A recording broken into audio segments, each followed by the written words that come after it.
நீ தான் சொல்லணும். 1000 கோடி கலெக்ஷன் பண்ணுவாங்க. ஏன் அதுல என்ன சந்தேகம்? கொஞ்ச நாளா இந்த வாரத்துல கலெக்ஷன் அதெல்லாம் ஸ்டாப் பண்ணி வச்சிருக்கீங்களான்னு சொன்னாங்க. இல்ல அதெல்லாம் கிடையாது. அது வந்து சொல்றதுங்கிறது நான் சொல்லல. அதனால 1000 கோடிங்கிறது வந்து கலெக்ஷனுங்கிறது வந்து நம்ம எதிர்பார்க்கல, மக்களுடைய ரசனைக்கு ஏற்ற மாதிரி பார்க்கறத வச்சுதான் அது கலெக்ஷன். எல்லாருக்கும் வணக்கம். இந்த பூந்தமல்லி ஏரியாவில் வந்து ஒரு சிறப்பாக டோனி என் கை அந்த வந்து ஹேர் ஸ்டைலிஸ்ட் கடை ஓப்பன் பண்ணியிருக்காங்க. இந்த உள்ளூரில் இருக்கக்கூடிய பெரிய தலைவர்கள் எல்லாருமே வருகை புரிஞ்சிருக்காங்க. அவங்க எல்லாருக்கும் நன்றி.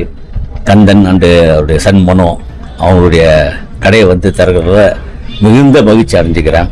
இந்த எல்லா ஏரியாலும் பொதுவாகவே வந்து ஒரு இன்னைக்கு சாதாரணமாக ஒரு முடித்திருத்த ஒரு விஷயங்கள் வந்து ஒரு காலத்தில் ரொம்ப ஒரு மாதிரி நடிச்சிருந்தாங்க. அதெல்லாம் ஒரு மாதிரி இருந்தது. இன்னைக்கு என்னன்னா அதுதான் இன்னைக்கு சம லெவலாக வந்து வளர்ந்துருக்குதுன்னா இதுலேருந்து தான் ஒரு சமத்துவம், சமூக நீதி, ஒரு அக்கறையாக ஒரு விஷயமா வந்து எல்லாருமே பொதுவான விஷயங்கள் தான் ஒரு விஷயம். இங்கே எப்படியாப்பட்ட எந்த விஷயங்கள் எதுவாக இருந்தாலும் இங்கே வந்துட்டா எல்லாம் யாரும் ஒன்று தான். இங்கே கூட்டி போயிருக்கும் போதும் அந்த சமத்துவமான ஒரு விஷயங்கள் வந்து அடங்கி இருக்கிறது தான் இந்த ஒரு அற்புதமான ஒரு கடை. தலைகணம் இருக்கக்கூடாதுன்னு அதை குறைக்கிற இடமும் இதுதான். இந்த அற்புதமான ஒரு கடையை திறந்து வச்சு இங்கே உள்ளூரில் இருக்கக்கூடிய நம்ம தலைவர்களோட சிறப்பாக கலந்துக்கிறதுல பெரும் மகிழ்ச்சி. நன்றி, வணக்கம். நீ தான் சொல்லணும். 1000 கோடி கலெக்ஷன் பண்ணுவாங்க.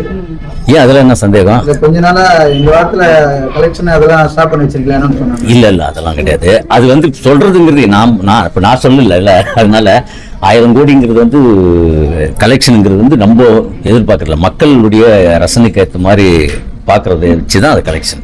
இப்போ குணச்சித்திரா இந்த படத்துல குணச்சித்திரமாவும் நடிச்சிருக்கீங்களே, தொடர்ந்து அந்த மாதிரி வாய்ப்புகள் வந்து நடிப்பீங்களா? கண்டிப்பா. ஏற்கனவே நான் ஜேபேபிங்கிற ஒரு படத்துல குணச்சித்திர கேரக்டர் நடிச்சிருக்கிறேன். அந்த வாய்ப்பு கொடுத்த லோகேஷ் கனகராஜுக்கு, சன் பிக்சர்ஸ்க்கு நன்றி.